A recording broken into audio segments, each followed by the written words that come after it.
Respiratory failure is defined as an inability to provide adequate exchange of gases to support physiologic needs.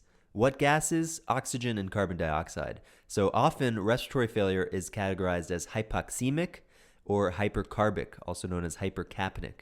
And in hypoxemic respiratory failure, patients have a decrease in blood oxygenation, which we call hypoxemia, which we usually say starts when the arterial partial pressure of oxygen, which we write PaO2 with a little a, when the PaO2 is below 60 millimeters of mercury.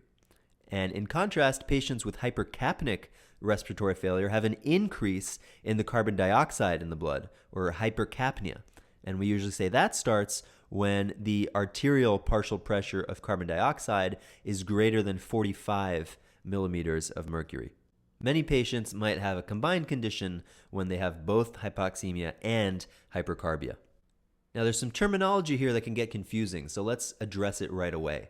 So hypoxemia refers specifically to inadequate oxygenation of the blood, whereas hypoxia refers more generally to inadequacy of tissue oxygenation. Hypoxia can be generalized or regional, and generalized hypoxia is usually caused by significant hypoxemia, because if the blood is short on oxygen, inevitably all the tissues will be too. But localized tissue hypoxia can occur without hypoxemia. It can occur with normal blood oxygen content, and that's why it's a little important to distinguish between hypoxia and hypoxemia. And this most commonly occurs when blood can't reach a certain tissue, which we call ischemia.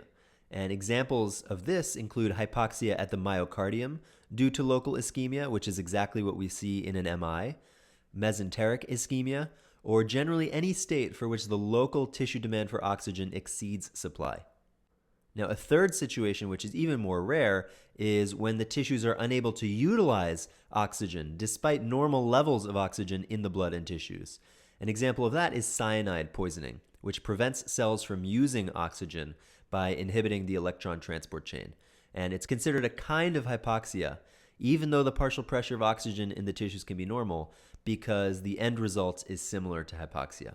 Now, in general, the respiratory system takes in oxygen and gets rid of CO2. So when the respiratory system fails, you might expect hypoxemia and hypercarbia. And so you might therefore think that the same diseases cause both. And indeed, you might often have both at the same time, but because the details of gas exchange are different for O2 and CO2, this is not necessarily the case. You can have one without the other. And so in the following lessons, we're going to focus specifically on hypoxemic respiratory failure.